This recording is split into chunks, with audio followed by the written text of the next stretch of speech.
Hello बच्चों, हिंदी तरंग में आप सभी का स्वागत है। आज हम कक्षा 7वीं की पाठ्य पुस्तिका बसंत भाग 2 का तीसरा पाठ पढ़ेंगे, जिसका शीर्षक है हिमालय की बेटियां। बच्चों, इस निबंध के लेखक हैं श्री नागार्जुन जी। तो सबसे पहले बच्चों हम पाठ के सार के विषय में थोड़ा जान लेते हैं। जैसा कि पाठ के शीर्षक से ही हमें पता चल रहा है, हिमालय की बेटियां।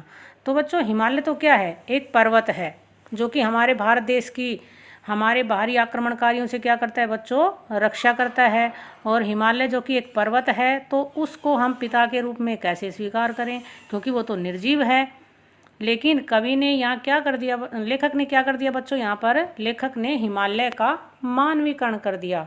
लेखक ने इस तरह से दिखाया है हमें, जैसे हिमालय तो है पिता, और उसमें से बहने वाली जो नदियाँ हैं, जैसे गंगा, ब्रह्मपुत्र, सतलुज आदि जो भी नदियाँ हिमालय से निकलती हैं, वो सब उसकी बेटियां हैं। यानी हिमालय को एक पिता के रूप में और नदियों को लेखक ने बेटियों के रूप में माना है।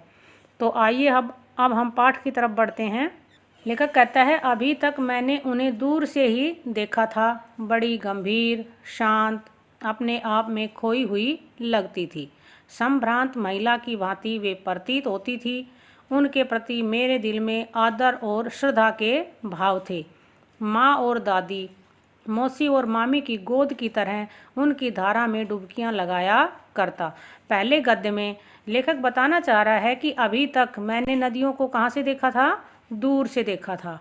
कहाँ पर? यानी कि लेखक ने उन्हें देखा था मैदानी क्षेत्रों में, जहाँ पर नदियाँ आकर क्या हो जाती हैं? शांत हो जाती हैं, क्योंकि मैदानों में आकर उनका जो है उछलना कूदना बंद हो जाता है। क्योंकि मैदान में क्षेत्र बड़ा हो जाता है, तो नदियों के पानी का जो क्षेत्र है वो बढ़ जाता है, और उनमें उतना उछलना कूदना नहीं होता उस जल के अंदर। तो लेखक कहता है कि वे मुझे बड़ी ही गंभीर, शांत और अपने आप में खोई हुई लगती थी। जैसे कि वो बिल्कुल शांत हैं, गंभीर स्वभाव वाली हैं, बिल्कुल एक सुसंस्कृत यानी हम कहें कि प्रतिष्ठित महिला की तरह वे दिखाई दे रही थी लेखक को। उनके प्रति लेखक कहता है कि मेरे दिल में आदर और किसके भाव थे? समर्पण के भाव थे।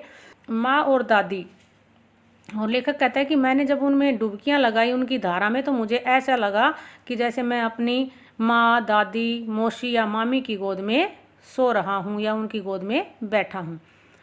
अगले गद्यांश में लेखक कहता है, परंतु इस बार जब मैं हिमालय के कंधे पर चढ़ा तो वे कुछ और रूप में सामने थी।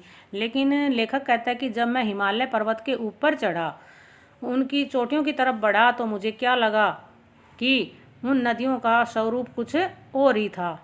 कहता है, मैं हैरान था कि यही दुबली पतली गंगा, यही यमुना, यही सतलुज समतल मैदानों में उतरकर विशाल कैसे हो जाती हैं, कि जो यहाँ पर बिल्कुल दुबली पतली सी लगती हैं, वो मैदानों में उतरकर इतनी विशाल कैसे हो जाती हैं। इनका उछलना और कूदना, खिलखिलाकर लगातार हंसते जाना, इनकी यह भावभंगी, इनका यह उल्लास कहाँ गायब हो जाता है मैदान में जाकर। किसी लड़की को जब मैं देखता हूँ, किसी कली पर जब मेरा ध्यान अटक जाता है, तब भी इतना कौतूहल और विस्मय नहीं होता जितना कि इन बेटियों की बाल लीला देखकर। अब लेखक क्या कहना चाह रहा है कि जब मैं हिमालय के कंधे पर चढ़ा, तो जो गंगा, यमुना, सतलुज है, जो बिल्कुल पतली पतली दिखाई देती हैं, वो मैदानों में जाकर किस प्रकार से विशाल हो जाती हैं, और इनका इस प्रकार से खिलखिलाकर लगातार हंसते जाना किस प्रकार से गायब हो जाता है। कहने का मतलब है कि वहाँ पर लेखक ने इनका मानवीकरण एक छोटी बच्ची के रूप में किया है, कि जब छोटी बच्ची अपने माता पिता के पास होती है तो उसे बड़े ही आनंद की अनुभूति होती है, वह कौतूहल व हंसती है, उनके साथ लाड़ से रहती है, और उसे किसी प्रकार की कोई चिंता फिक्र नहीं होती। लेकिन जैसे ही जब ये मैदानों में जाती हैं, तो इनका स्वरूप एक बड़ी महिला के रूप में लेखक ने दिखाया है, कि जैसे जिस प्रकार से जब लड़की बड़ी हो जाती है तो किस प्रकार से वह धीर और गंभीर हो जाती है। तो कहता है कि जब मैंने इनको मैदानों में देखा, तो कहता है कि मुझे बड़ा ही अचरज हुआ, बड़ा अचंभा आया कि इनका इस प्रकार से खिलखिलाकर हंसना, इनकी वह भाव भंगिमा किस प्रकार से गायब हो गई। यानी कि लेखक कहता है मुझे बड़ा ही विस्मय, यानी कि मुझे बड़ा ही अचंभा हुआ इन बेटियों की बाल लीला को देखकर, यानी कि इनकी वो बाल सुलभ सारी चेष्टाएं देखकर लेखक ने इनका यानी नदियों और हिमालय का मानवीकरण किया है। अगले गद्यांश में देखिए बच्चों, कहाँ ये भागी जा रही हैं, वह कौन लक्ष्य है जिसने इन्हें बेचैन कर रखा है। अपने महान पिता का विराट प्रेम पाकर भी अगर इनका हृदय अतृप्त ही है तो वह कौन होगा जो इनकी प्यास मिटा सकेगा। अब यहाँ पर लेखक के मन में एक प्रश्न उभर कर आता है। बर्फ जली नंगी पहाड़ियाँ, छोटे छोटे पौधों से भरी घाटियाँ, बंधुर अधिकताएं, सरसब्ज उपत्यकाएं, ऐसा है इनका लीला निकेतन। खेलते खेलते जब ये जरा दूर निकल जाती हैं तो देवदार, चीड़, सरो, चिनार, सफ़ेदा, कैल के जंगलों में पहुंचकर शायद इन्हें बीती बातें याद करने का मौका मिल जाता होगा। कौन जाने बूढ़ा हिमालय अपनी इन नटखट बेटियों के लिए कितना सिर धुनता होगा। बड़ी बड़ी चोटियों से जाकर पूछिए तो उत्तर में विराट मौन के सिवाय उनके पास और रखा ही क्या है। अब लेखक कहना चाह रहा है इस गद्यांश के अंदर, कहाँ ये भागी जा रही। कहता है कि मुझे ये समझ में नहीं आ रहा कि अपने पिता के इतने प्रेम को छोड़कर ये कहाँ पर जा रही हैं, क्यों इतनी भागी जा रही हैं, क्यों इतनी बेचैन हैं ये। इनका लक्ष्य यानी कि इनकी मंजिल क्या है जिसने इन्हें इतना बेचैन यानी इतना अधीर कर रखा है। अपने महान पिता का विराट यानी कि जिस प्रेम की कोई तुलना ही नहीं हो सकती, इतने महान प्रेम को छोड़कर ये कहाँ जा रही है। इनका हृदय फिर भी इतना असंतुष्ट क्यों है। वह कौन होगा जो इनकी प्यास मिटा सकेगा। कहता है ऐसी कौन चीज़ है, ऐसा कौन होगा जो इनकी प्यास को मिटा सके। यानी कि सब कुछ तो इनके पास है लेकिन फिर भी ये अधीर क्यों हैं। बर्फ़ जली नंगी पहाड़ियाँ, कहते हैं कि बर्फ़ से ढकी हुई नंगी पहाड़ियाँ, छोटे छोटे पौधों से भरी घाटियाँ और हरे भरे पौधों से भरी हुई घाटियाँ, मधुर अधिकताएं, और कहता है कि वहाँ पर हरे भरे पर्वत का जो हिस्सा है वो सरसब्ज उपत्यकाएं और वहाँ की ऊंची ऊंची चोटियाँ, ऐसा सब इतना अपने इतने सुंदर घर को छोड़कर खेलते खेलते जब ये ज़रा दूर निकल जाती हैं तो, और कहता है कि इतने सुंदर घर को छोड़कर भी ये क्यों निकल रही हैं। और जब खेलते खेलते ये जब ज़रा दूर निकल जाती हैं तो देवदार जो कि ऊंचे बड़े पेड़ होते हैं, चीड़, सरो, चिनार, सफ़ेदा, कैल के जंगलों में पहुंचकर शायद इन्हें बीती बातें याद करने का मौका मिल जाता होगा। और जब ये अपने घर से थोड़ी दूर निकल जाती हैं तो वहाँ जाकर इन्हें थोड़ा सोचने का कहता है मौका मिल जाता होगा। कौन जाने, कहता है इस बात का किसे पता है कि वह बूढ़ा हिमालय अपनी इन नटखट बेटियों के लिए सिर धुनना, बच्चों एक मुहावरा है कि किस तरह से बेचारा इनकी चिंता करता होगा, पछता रहा होगा। बड़ी बड़ी चोटियों से जाकर पूछिए तो उत्तर में विराट मौन के सिवाय, कहता जो ऊंची ऊंची जो चोटियां हैं पर्वत की, उनसे जाकर के पूछिए तो उनके पास सिवाय एक महान मौन के और आपको कुछ नहीं मिलेगा। सिंधु और ब्रह्मपुत्र ये दो ऐसे नाम हैं जिनके सुनते ही रावी, सतलुज, व्यास, चनाब, झेलम, काबुल, कपिसा, गंगा, यमुना, सरयू, गंडक, कोसी आदि हिमालय की छोटी बड़ी सभी बेटियां आंखों के सामने नाचने लगती हैं।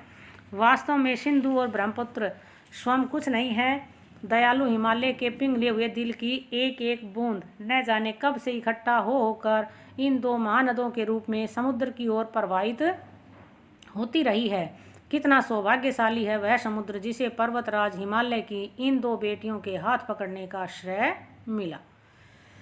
अब इस गद्यांश में लेखक बताना चाह रहे हैं कि सिंधु और ब्रह्मपुत्र ये दो ऐसे नाम हैं जिनके सुनते ही हमें फिर किस किस नदी की ओर ध्यान जाता है हमारा। रावी, सतलुज, व्यास, चनाब, झेलम, काबुल जिसे कुबा भी कहा गया है, कपिसा, गंगा, सरयू, गंडक, कोसी आदि। कहता है ये सभी हिमालय की छोटी बड़ी सभी बेटियां आंखों के सामने नाचने लगती है जैसे ही हम सिंधु और ब्रह्मपुत्र का नाम लेते हैं तब। वास्तव में कहता है ये सिंधु और ब्रह्मपुत्र स्वयं कुछ भी नहीं है। ये क्या है बेटा, ये हिमालय पर्वत के पिघले हुए दिल की एक एक बूंद, यानी हिमालय पर्वत पर जो बर्फ़ गिरती है उसके पिघलने से जो जल इकट्ठा होता है उस जल ने किसका रूप ले लिया, दो महानदों यानी दो महान नदियों का रूप ले लिया, और वो जो किसकी तरफ बहकर जा रही हैं बच्चों, समुद्र की तरफ।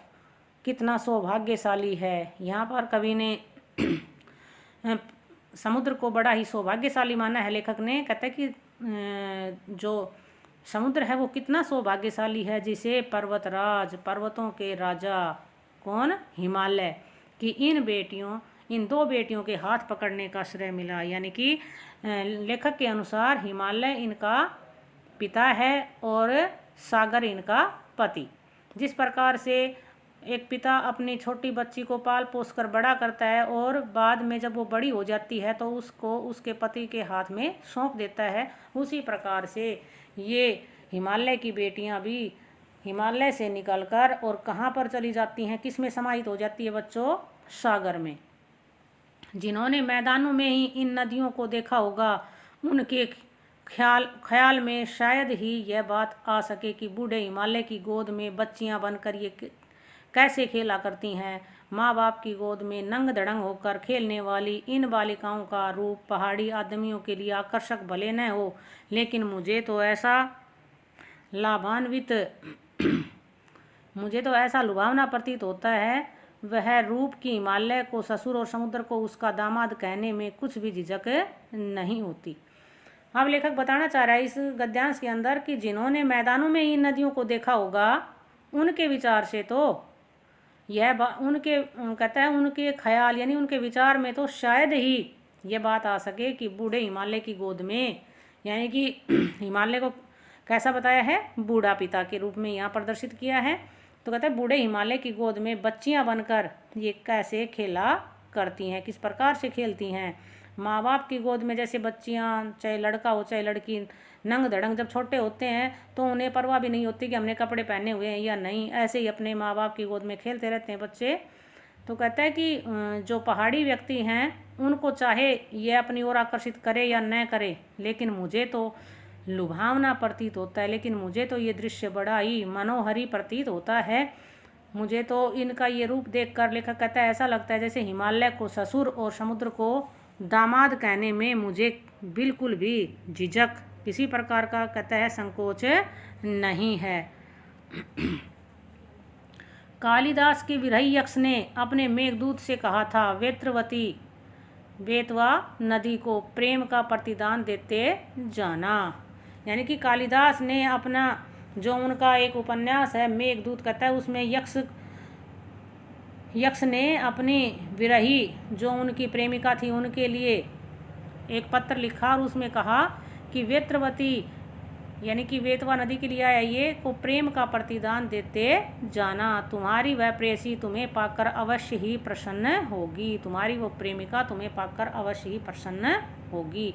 यह बात इन चंचल नदियों को देखकर मुझे अचानक याद आ गई। लेखक कहता है कि इन नदियों को देखकर वह बात मुझे अचानक से एकाएक याद हो आई और सोचा कि शायद उस महाकवि को भी नदियों का सचेतन रूपक पसंद था। और कहता है मुझे इस बात को सोचने के लिए बाध्य होना पड़ा, ये बात सोचने के लिए मैं बाध्य हो गया कि उसने भी शायद इनके सचेतन यानी कि इनका मानव रूप जो था वो पसंद आया था। दरअसल जो भी कोई नदियों को पहाड़ी घाटियों और समतल आंगनों के मैदानों में जुदा जुदा शक्लों में देखेगा वह इसी नतीजे पर पहुँचेगा। कहता है कि दरअसल यानी कि वास्तव में जो भी नदियों को पहाड़ी घाटियों और समतल मैदानों के आंगनों यानी समतल मैदानों में जो इन्हें देखेगा तो उन्हें जुदा जुदा यानी कि अलग अलग इनके स्वरूप दिखाई देंगे और वह इसी नतीजे पर, वह इसी परिणाम पर पहुँचेगा। अगले गद्यांश में लेखक क्या बताना चाह रहा है, काका कालेलकर ने नदियों को लोक माता कहा है। लेखक काका कालेलकर ने नदियों को क्या कहा बच्चों, लोक माता। किंतु माता बनने से पहले यदि हम इन्हें बेटियों के रूप में देख लें तो क्या हर्ज है। लेखक कहता है कि यदि हम माता से पहले इनको बेटियों के रूप में देखें तो भी इसमें हमारा कोई हर्ज यानी कि कोई नुकसान नहीं है। और थोड़ा आगे चलिए, इन्हीं में अगर हम प्रेयसी की भावना करें तो कैसे रहेगा। और कहता है कि थोड़ा और आगे बढ़ें तो एक प्रेमिका के रूप में भी हम इनको देखें तो भी अच्छा लगेगा। ममता का एक और भी धागा है, और कहता है ममता का, ममत्व का, प्रेम का एक और भी धागा है जिसे हम इनके साथ जोड़ सकते हैं। बहन का स्थान कितने कवियों ने इन नदियों को दिया है। एक दिन मेरी भी ऐसी भावना हुई थी। जो लिंग तिब्बत की बात है। मन उचट गया था, तबीयत ढीली थी। सतलज के किनारे जाकर बैठ गया। दोपहर का समय था और पैर लटका दिए पानी में। और कहता है कि दोपहर का समय था और मैंने अपने पैर किस में लटका दिए? सतलुज नदी के पानी में। थोड़ी ही देर में उस प्रगतिशील जल ने असर डाला और बहते हुए जल ने क्या किया? मेरे पैरों पर असर डाला। तन और मन ताज़ा हो गया तो लगा मैं गुनगुनाने। और कहता मेरा तन और मन क्या हो गया बच्चों? दोनों पर इसने इतना असर डाला कि मैं गुनगुनाने पर मजबूर हो गया। और कवि क्या, लेखक क्या गुनगुनाने लगा बच्चों? जय हो सतलज बहन तुम्हारी, लीला अचरज बहन तुम्हारी, हुआ मुदित मन हटा खुमारी, जाऊं मैं तुम पर बलिहारी, तुम बेटी यह बाप हिमालय, चिंतित पर चुपचाप हिमालय, प्रकृति नटी के चित्रित पट पर अनुपम अद्भुत छाप हिमालय, जय हो सतलज बहन तुम्हारी। और यहाँ पर लेखक ये कविता दोहराने लग गया। जय हो सतलज बहन तुम्हारी की, हे सतलुज बहन तुम्हारी जय हो। लीला अचरज बहन तुम्हारी, तुम्हारी जो ये लीला है ये बड़ी ही अचंभित करने वाली है। हुआ मुदित मन हटा खुमारी, मेरा मन जो है वो प्रसन्न हो गया और मेरी सारी थकान जाती रही। जाऊं मैं तुम पर बलिहारी, मैं तुम पर न्योछावर जाऊं। तुम बेटी ये बाप हिमालय, तुम बेटी हो और ये हिमालय तुम्हारा पिताजी है। चिंतित पर चुपचाप हिमालय, तुम्हारे लिए चिंतित है लेकिन फिर भी चुपचाप है।